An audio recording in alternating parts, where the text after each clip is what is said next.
students, Aslam Alaikum. I am Muhammad Aslam, lecturer Govt College Daulatpur. This is my first video lecture for the online classes. Now, class inter subject physics topic heat. Learning objects to define the heat, classical concept of a heat, modern concept of a heat, and units of a heat in the different system of units. So first of all, now what is the heat? सबसे पहले हम define करेंगे तो heat क्या है. So there are the two concept, one of them is a classical concept and other is that is called the modern concept. Now first जो classical concept है उसमें जो कॉन्सेप्ट दिया था that was a French chemist Lavoisier. French chemist that was a Lavoisier. अब in the 18th century scientist believe that heat is a weightlessness. First क्या है? Heat is a weightlessness, means it has no weight. उसके बाद क्या है? Heat is invisible, कि वो heat जो है हमें नजर भी नहीं आती. और उसके बाद क्या है? इंडिस्ट्रक्टेबल, कि हम उसको कभी भी चेंज नहीं कर सकते, हम इसको कभी भी बर्बाद या तबाह बर्बाद नहीं कर सकते. अब वो क्या है? इनविजिबल फिलेट है जिसका नाम रखा गया था कैलोरी या कैलोरिक. जिसका नाम क्या रखा गया था? That was a caloric theory. अब आगे चलकर ये क्या हुआ? ये हुआ caloric theory. It was assumed to exist in every material body. Hot body contains more caloric than the cold body. कि जिस बॉडी का टेम्परेचर ज्यादा होगा हम कहेंगे कि उसमें कैलोरी का जो अमाउंट है वो ज्यादा होगा. और जिस बॉडी में टेम्परेचर क्या होगा? कम होगा, हम कहेंगे कि ये जो फिलेट है जिसका नाम हाइपोथेटिकल फिलेट रखा गया है, ठीक है, उसका नाम रखा गया क्या? कैलोरी. वो क्या होगा? कम होगा, तो टेम्परेचर भी कम होगा, हीट कम होगी.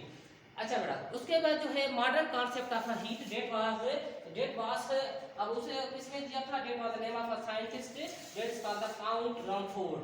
मॉडर्न कॉन्सेप्ट में ये जो क्लासिकल कॉन्सेप्ट था उसको काउंट रमफोर्ड ने चैलेंज किया कि the concept of a caloric theory was challenged by the Count Rumford. कब किया था चैलेंज इसको? 1798 में किया था. He observed, उसे कैसे इसको चैलेंज किया? He observing while supervising the boring of a cannon that cannon barrels were being bored huge amount of a heat. कि जब कैनन वर्क कर रही थी तो उसमें से क्या हो रहा था? हीट निकल रही थी. अब उसने कहा कि अगर यहाँ पे ये नेचुरल प्रोसेस है तो इसको गर्म नहीं होना चाहिए था. उसके बाद उसने कहा कि huge amount of heat was given off. उसके बाद in order to further investigate it, Rumford made use of a very dull drill. क्या किया था?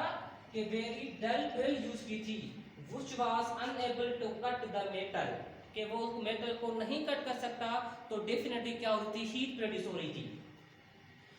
Heat was from the material itself. तो उसने कहा कि ये जो हीट है वो क्या है? मटेरियल की इससे मटेरियल से बन रही है.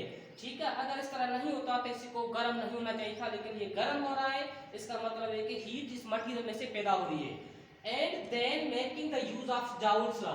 जाउल्स लॉ ने क्या कहा था? जाउल ने कि भाई work is proportional to energy और or heat is proportional to the what work. कि हम जितना वर्क करेंगे उतनी हीट पैदा होगी, या जितनी हीट अप्लाई करेंगे उतना क्या होगा? वर्क होगा. अब इसको देखते हुए क्या मॉडर्न डेफिनेशन हीट की क्या बनी? कि heat is the form of energy. Heat is the form of energy which flow from one body to another body because of the temperature difference. के हीट क्या है? हीट एक एनर्जी का form है जो क्या होगा? एक बॉडी से दूसरी बॉडी में ट्रांसफर होगा. कब होगा? जब तक दोनों बॉडीज का टेम्परेचर क्या होगा? डिफरेंट होगा. Means heat is flow due to the difference of due to difference of temperature. अच्छा बेटा, अब उसके बाद क्या है कि हीट जो है वो that always flow like the water. Heat always flow like the water. जैसे पानी जो है वो क्या होता है? हमेशा ऊपर से क्या होगा? नीचे की तरफ फ्लो होगा. तो हीट भी ऑलवेज क्या होगी? T1 से T2 की तरफ होगी, where T1 is greater than T2. जो टेम्परेचर ज्यादा होगा वहां से हीट क्या होगी? फ्लो होगी. जहां पे टेम्परेचर कम होगा वहां पे हीट का क्या होगा? डायरेक्शन होगा. अच्छा बेटा, उसके बाद क्या है? we have to define the units of a heat. के what are the different units of heat? as we know that there are the different system of a units. so in first that is the CGS system. CGS system में ये जो unit है that is called the calorie. अब यहाँ पे जो caloric theory थी वो तो डिस्कार्ड हो गई, लेकिन ये जो लफ्ज है कैलोरी वो कैलोरी बन गया. और क्या बना, सीजी सिस्टम में वो यूनिट बन गया, किसका यूनिट बना, हीट का यूनिट बना।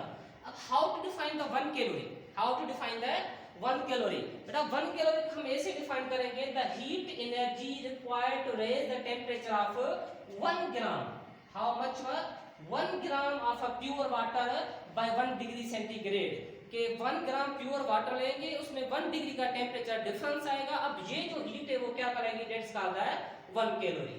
ठीक है। अब सेकंड जो है वहां पे क्या है, that is the FPA system, it is also called the British engineering system. वहां पे यूनिट क्या है, that is the BTU, British thermal unit. क्या है unit, BTU, B for British, T for thermal, U for unit. अच्छा बेटा अब क्या है, the amount of energy required to raise the temperature of 1 pound mass, 1 pound mass. अब क्या होगा, 1 पाउंड मास कितना होगा, 0.45 केजी होगा of a water by 1 degree Fahrenheit. तो ये जो हीट होगी वो क्या कहलाएगी, 1 बीटीयू कहलाएगी। अच्छा बेटा उसके बाद जो थर्ड है वो क्या है, एमकेएस में और एसआई सिस्टम में जो यूनिट है हीट का वो सेम ही है। ठीक है। अब डिफाइन करना है वो क्या है, जूल है, we have to define the 1 joule. 1 joule क्या है, the amount of energy required to raise the temperature of 1/4200 gram of pure water by the 1 kelvin, के 1 केल्विन का डिफरेंस हो, हमारे पास मास कितना है 1/4200 ग्राम, तो किसका मास होगा, प्योर वाटर का होगा। अब ये जो हीट इस पे ट्रांसफर होगी वो क्या कहलाएगी, that is called the 1 joule. ठीक है बेटा। अब उसके बाद अब ये देखना है कि भाई कैलोरी भी जो है यूनिट है वो किसका है, हीट का यूनिट है, जूल भी हीट का यूनिट है और बीटीयू भी हीट का यूनिट है। तो इनको आपस में कैसे कन्वर्ट करें, हाउ टू कन्वर्ट है। तो ये एक साइंटिस्ट ने कन्वर्ट किया, कंफ्यूजन की, उन्होंने कहा कि भाई 1 केल्विन जो होगा वो क्या होगा, 4.185 जूल्स के बराबर होगा। उसके बाद जो है 1 बीटीयू वो क्या होगा, 1055 जूल्स के बराबर होगा, जबकि 1 बीटीयू में क्या होंगे, 252 कैलोरीज होंगे। ठीक है बेटा। अब यहाँ पे क्या होगा, finally now we have to just simple overview about the topic के बाद वी हैव लर्नड। बेटा हमने क्या सीखा कि हीट क्या है, उसके बाद क्या सीखा हमने कि what are the concept of heat about the classical, और उसके बाद क्या होगा मॉडर्न, उसके बाद क्या होगा हीट के यूनिट्स होंगे। तो क्लासिकल कॉन्सेप्ट, ये मॉडर्न कॉन्सेप्ट, और ये क्या है इसके यूनिट्स हैं। कितने यूनिट्स हैं हीट के, बेटा यहाँ पे हमने 3 यूनिट पढ़े हैं, एक कैलोरी है, दूसरा बीटीयू है और तीसरा क्या है, जूल है।